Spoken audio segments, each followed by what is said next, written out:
Hello, and welcome to The Source, your source of expert insight into the latest compliance challenges, surveillance struggles, and discussion around how technology is providing solutions to keep finance firms on the right side of regulators. I'm very excited to welcome today's expert guest, Emma Parry. Emma is an independent conduct, risk, and governance advisor, writer, speaker, and expert witness. She has a huge variety of experience drawn from roles across the financial services industry with exposure to compliance, regulation, and law. She held first line roles at HSBC, JP Morgan Chase, Deloitte, and Citigroup. She's now the founder and CEO of Novafin Consulting. Emma, welcome. Thank you very much. Thank you for the opportunity to be here today. Oh, it's our pleasure. So I've given our listeners a brief run through of your CV there, but for their benefit, please could you give us a brief kind of potted history of your background and experience in the compliance space? Absolutely, thank you. So, as you've mentioned, my background is financial services with some of the largest banks in frontline roles. Initially, program management, and then moved into business management and COO roles. Um, some of the most significant experience was drawn from my time at HSBC, where for a time I was the global head of client service. But in my final role there, and quite pertinent to what we're discussing today, I was the global head of product governance and conduct risk across the investment bank. Um, and then I left, set up my own company, and I've been doing a variety of things, which you've touched upon. So I do consulting. I have been an expert witness, which I'll touch upon, I think, on some of today's conversation. And then I've also been working with boards. So I've just secured my first non-executive director role as well. So I'm basically creating a portfolio career, and I write for Global Relay as part of the Conduct Chronicles as well. Yes, you've written some fantastic articles for our ongoing series that I'm sure all of our listeners and viewers will already be well familiar with. But if they're not, it's well worth refreshing their memory. And that's quite the background. It must keep you very busy. I'm exhausted just hearing about it. So let's crack on with our first question. In our 2024 Industry Insights report, which surveyed firms from across the financial space, our survey results tell us that over 65% of respondents struggle to get employees to comply with rules for compliant communications. Why do you think firms are finding that such a challenge? Yes, so I think there's a number of factors coming into play here. If we take a step back on why we're talking about this, there's been a raft of fines, particularly around the use of WhatsApp. The notorious WhatsApp fine is now how I'm referring to it. And so, what we're starting to uncover in the industry is where we've seen technology usage accelerate faster than perhaps the firms were keeping up in terms of policies and procedures, and actually in terms of understanding the risk. And so, what initially was the approach around, say, mobile phones? You wouldn't have a mobile phone on the trading floor, as an example. And that was perceived as a good way of protecting information, so no more mobile phones. The challenge is now everybody carries a mobile phone. We carry it with us everywhere. It's become the way we interact. And WhatsApp is one of the tools that we're all using for various different things.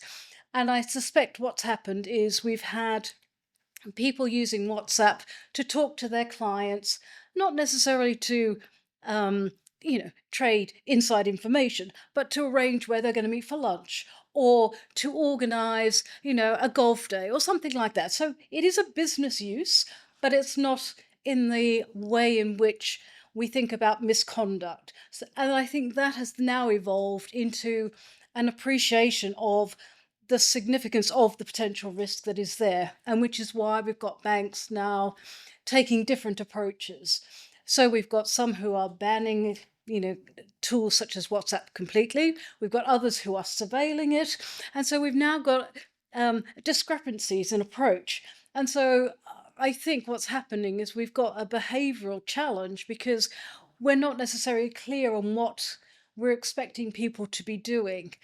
And I think the other point of reference here is the data that came out of the FCA's recent report on financial misconduct, which showed that some key policies and procedures are missing within certain firms. And some of those procedures are disciplinary and also whistleblowing. So if you haven't got a clear foundation around what the penalty could be, then you're missing part of the behavior piece where you want to be potentially penalizing people. You need to be clear about what it is that people can and can't do and the consequences. Um, and then, of course, if you haven't got a whistleblowing policy and people see misconduct, they perhaps don't know what to do about it. So I think there's a lot that's going on here within the industry, and it's quite fascinating to see what's happening and the approaches that different banks are taking. Absolutely. I think there's lots that we could kind of dig into further there. Mm. There's the differences in kind of the regulatory approach to whistleblowing in the US, where it's Yes. financially kind of not necessarily incentivized. I'm not sure if that's the right word, but there's a financial component to it that we maybe don't see in the UK quite yet. And I think, as always, firms find themselves in a position where their teams will use the tools that their clients prefer to use. Well, that's the other thing. This is a two-way street, right? So we're penalizing people for using WhatsApp, but they may, up until this point, their clients may have been using it as well. And so there was, well, it's an accepted means of communicating until now. So our survey results suggest that the industry is finding getting their employees to comply with rules around communications compliance more of a challenge in 2024 than they were in 2023, which is interesting. Why do you think that's become more of a struggle now? I think quite honestly, because what we've seen in terms of fines has been at a company level. What we're not seeing, well, let me let me caveat this. What we're not seeing played out in the media are cases where individuals have been penalised. And so again, this comes down to consequence. If your behaviour is going unchecked and unpenalised, why change your behaviour? And I think that I think is potentially the most important factor in this. It's what level are the fines coming in at, and do I run the risk of a fine? Possibly not as an individual. And it's interesting actually because we're now in the certainly in the UK and in other jurisdictions, we've got accountability regimes that have been implemented. And so within those, you should have the roles and responsibilities and accountabilities clearly laid out. And so we should know who, for example, is accountable for ensuring WhatsApp is being either surveilled or banned. And we should also know that within the roles and responsibilities of individuals, that they know what is and isn't an appropriate tool for business communications. Yes, we've got a very clear outlining of who the buck stops Oh, with. yeah, quite. So, what steps would you advise firms take to increase their employee engagement and compliance buy-in? Yeah. So there's two key things. But the third, which I'll mention first, is obviously get your policies and procedures written, clear, and published. But beyond that, it's obviously speaking about conduct in team meetings. At HSBC, I held various breakfast meetings, bringing together everybody from sort of associates through to managing directors to talk about conduct. And I've got to share a story with you, and your some of your listeners may find this a little bit appalling, but I'm going to go ahead anyway. So we got onto the topic of what behaviours used to be acceptable within investment banking. And this wasn't going back terribly far. And one of the MDs mentioned that, I can't believe I'm going to say this, they took their client to a venue where there was dwarf tossing. Yes, I know. And of course, the associates were absolutely appalled, not surprisingly. And the MDs were like, oh, I can't believe I just said, told you that. But we can see how far we have come. I'm not saying it's perfect, but when you start to consider what has been happening in the industry and where we are today, things are definitely improving. But I just had to share with you that. So the speaking about it in town halls, team meetings, and so forth. The other best thing to do is actually walk the floor. If you're in an environment where you are in the office, get up, get away from your desk, walk around, What are you witnessing? What are you observing? What are the behaviors that you are seeing? And talk to people. I mean, it's as simple as that. And it's one of the things that the FCA is particularly keen about. This is about behavior. What are we witnessing? And, if we witness something that shouldn't be happening, somebody on a mobile phone, you can tell them there and then that's not acceptable. Put your mobile away. I think your earlier example was interesting because if you took someone off the street who maybe didn't have too much knowledge of financial services or the industry, um, that example that you used would be familiar from The Wolf of Wall Street, Indeed. which is almost a manual for non-financial misconduct. Indeed. How important is tone from the top? We hear a lot about it from regulators, especially from the FCA, where I've taken that phrase from. How important would you say it is in getting employee buy-in to stick? I think, especially given we see so many enforcement actions where senior personnel are unfortunately part of the misconduct. I mean, tone for the top, it should be critical, but we know, and you've just referenced it, in the WhatsApp fines, there are incidents where WhatsApp was being used by all spectrums of seniority and including compliance staff. So we can't expect people to be doing one thing when they witness their seniors doing something they shouldn't be doing. So as soon as you see somebody doing that, that sets the tone, that sets the benchmark, however low that is. So, um, yeah, from the top, absolutely. The other thing is, again, it's about consequence, and understanding if there's going to be a penalty. And it brings me to actually what I saw when I was an expert witness. The court case, very briefly, was around the opt up of a retail client to elective professional. And part of the evidence tabled in court were emails. And those emails showed that the behaviours of the staff weren't as you would expect them to be. I mean, made my life as an expert witness really quite easy because simply had to look at what the regulation said and then looked at the evidence in the emails. But and these were senior people as well, including a compliance officer. And so if you aren't setting the tone from the top, how can we expect the behaviours of others to follow? Yes, I think my parents were big believers in the phrase "do as I say, not as I do," and Indeed. it's certainly not a phrase we can expect to stick in a professional context. I think if you're a trader and you see senior traders or management using WhatsApp to speak to clients or discuss business, Yes, then naturally you're not going to see that as a problem. correct.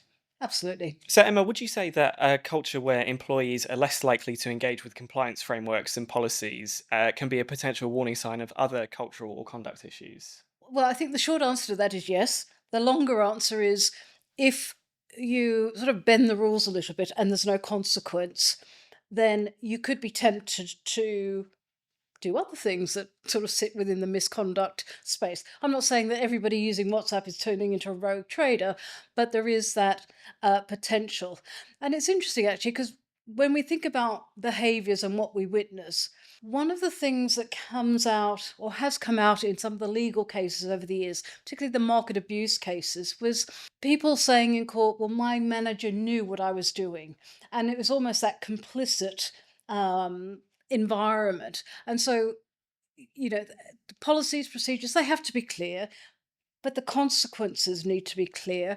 And people need to, I'm not saying, you need to talk about the good behavior as well as the bad behavior. And so that people can see that if something is going wrong, somebody's doing something they shouldn't be doing, that there are consequences to that and people are aware of it. They don't need to know all the details, but the consequences are important.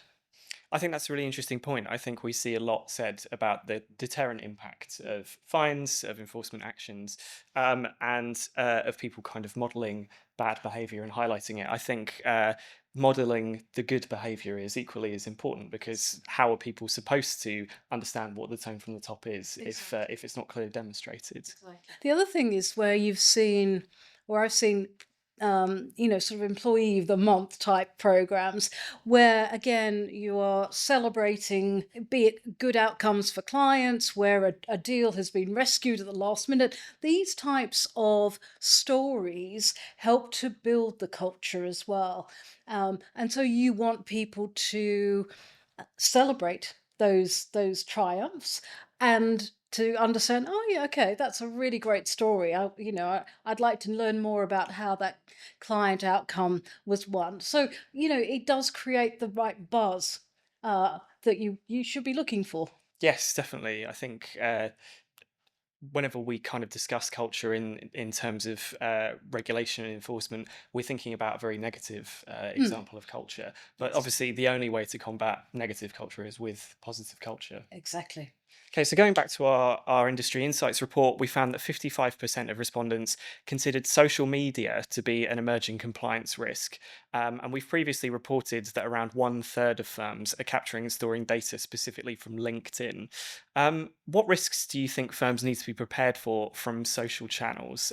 Things like perhaps signs of market manipulation, crypto scams, Yeah, etc. absolutely. I've been watching this space with interest, and believe me, I am actually fun at dinner parties. But um, so I saw it particularly during the pandemic, where social media really came into its own, and it's not surprising. We were in endless lockdowns, if you recall, um, and so what we started to see were, to your point, market manipulation schemes, pump and dump schemes, particularly on social media platforms such as Telegram. And in fact, there's a lovely story that I roll out um, in these sorts of conversations where the Australian regulator ASIC actually infiltrated a Telegram chat room that was being used for a pump and dump scheme. And they basically announced they'd joined the chat and basically said to the 300 people in the chat room, you're being monitored, you're breaking the law, and you could end up in jail, or words to that effect. And so we started to see this happening. Crypto schemes, the rise of the finfluencers, financial influencers. Kim Kardashian, do you remember? She was done for Yes, by crypto. the SEC. Yes. Exactly. And then we had Matt Damon and his Fortune Favors the Brave, crypto.com. Thank you. And so we've got all these examples where social media is becoming more and more influential and promoting good things as well as bad. So the types of fraud and wire fraud that I've been seeing, market manipulation, absolutely. Fraud schemes like, oh, the awful romance scams where people are being Oh, like catfishing and stuff like that. exactly, and just where people are being targeted left, right, and centre by fraudsters. And it creates two different risks. One is if you are a bank and your customers are being targeted, then there's the whole concern around compensation and people saying, well, I was scammed, I didn't mean to give them my life savings, that type of risk. But then there's also the risk that social media platforms, messaging platforms, can be used for, in the worst case scenario, insider trading, tipping off on certain types of activities that people shouldn't be aware of, those types of things. And that's why the risk is growing. And I think firms particularly are now coming to grips with the fact that there is a risk. How do you close that risk gap? And it's either ban it or you surveil it or maybe a bit of both. But it's going to have to be one or the other, I think. I think it's interesting to kind of see how these cases have developed because if we think about what I'm going to refer to as traditional media versus social media, um, whenever you see an advertisement, whenever you see something in a newspaper, there's been checks and balances there. Someone has Yes. done due diligence to make sure that that is correct information, it's not misleading, etc., etc. Whereas on social media, those checks and balances are a lot looser, if they're at all. And I think obviously for firms in the financial space, they're coming up against the SEC's marketing rule, they're coming up Yes. against the consumer duty from the FCA. Yes. Those are the checks and balances that they need to be aware of. Yes, yeah, no, absolutely. And I think the other thing with um, touching upon LinkedIn, um, that platform has evolved quite significantly. Again, early years before the pandemic, it was very much where you went if you were searching for a new job. It was the job hunter's paradise. During the pandemic, in particular, we saw a lot of firms utilizing the platform for webinars, issuing and circulating content, thought leadership, as well as people building their networks, building their brands. But of course, with LinkedIn, you've also got a messaging feature. And so I think what firms are now recognizing is, to your point, there's the sort of marketing and making sure everything's authorized and correct and legally, signed off. But there's also the messaging function where you could potentially have people, again, insider trading or colluding on deals and so forth. So there is that risk. It should be a very small risk, but firms need to be aware of it and to be doing something about it. And it's interesting actually because it's the only or one of the few apps that firms allow you to use on your work device because it is seen as a professional networking site. But with any sort of messaging capability, you run risk. Absolutely. I think it's interesting how, in such a comparatively short space of time, it's gone from being your CV on the internet Correct. to being such a multifaceted communications tool. But as with every kind of communications platform with multiple facets to it, it's a multifaceted compliance challenge as well. Yes. Do you feel, given its kind of broader permitted usage by firms, that they should be especially focused on LinkedIn as a channel? Um, and do you think this is why we're seeing a rise in particular surveillance and capture of LinkedIn among many firms? I think firms are probably prioritizing the riskier platforms first. So, and there are so many. We've got Telegram, Signal, WhatsApp, you name it, WeChat, and so on and so forth. And as I mentioned, platforms such as Telegram have a really bad reputation in the industry for being the place where the fraudsters hang out.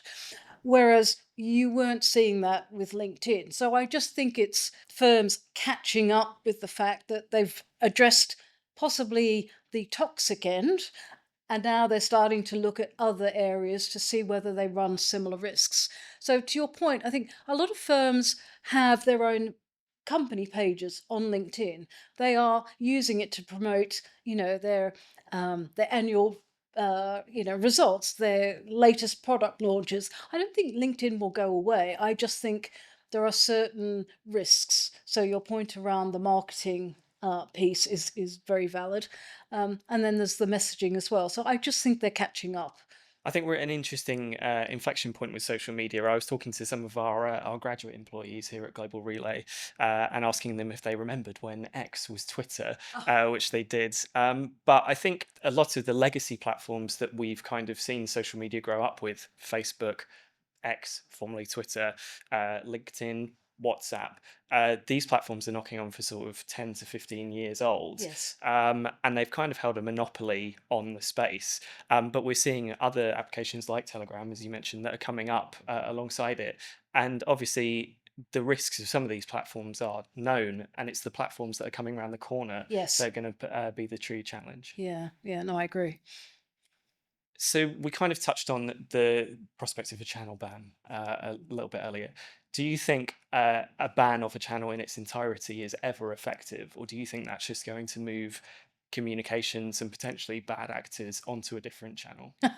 And there are so many channels to choose from, which is kind of partly the problem. Um, I think what we're in at the moment is a scenario where some banks have banned WhatsApp. Let's just refine it down to WhatsApp for the moment, whereas other banks have not. Although, in breaking news, one of the UK banks has now also joined the banning of WhatsApp. So you had this scenario where some banks had banned it and others hadn't, and you may have had a client who was able to use it and wanted to use WhatsApp to agree, where they were going to meet for lunch. I mean, something as banal as that, but it still breaks the rules. Um, so I think what we're starting to see now is people becoming much stricter about it.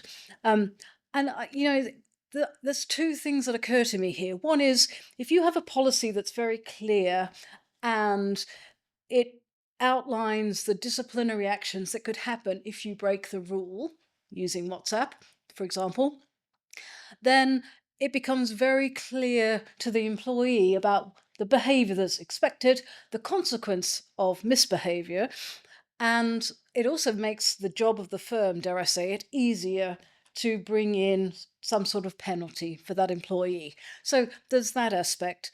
But the other thing, and I was thinking about it from um, a situation where you're trying to investigate potential market abuse. If you have five or six different channels, say you've got WhatsApp, you've got WeChat, iMessage, Signal, you name it, and then there's a case where you think there's been market abuse. You've got to take the information from all of those channels, plus email, plus telephone if you're still actually using that, and then look at trade data, the data of the traders involved, plus the client's trade, plus what was happening in the market. That's a lot of data to correlate and to analyze and to build the case on. So, in a way, banning certain numbers of platforms actually makes the job of the firm easier from a surveillance perspective and from an investigations perspective. And so I can kind of see why people, banks, are going down that route. It becomes a little easier.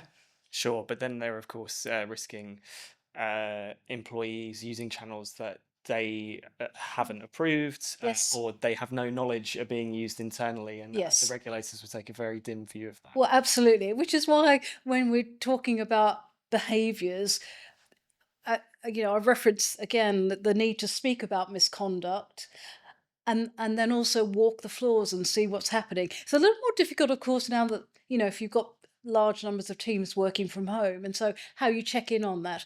But ultimately, it's about trust as well. So I could buy a burner phone from down the road and use that. I'm not suggesting I teach you how to do, market manipulation, by the way, but you could do that. If you are intent on breaking the law, there are ways and means of doing it. So I think it is that trust element that for the most part your employees are there to do a good job and not there to break the law, but there's always going to be the odd 1 or 2% perhaps who in the industry who are going to end up breaking law and ending up in jail.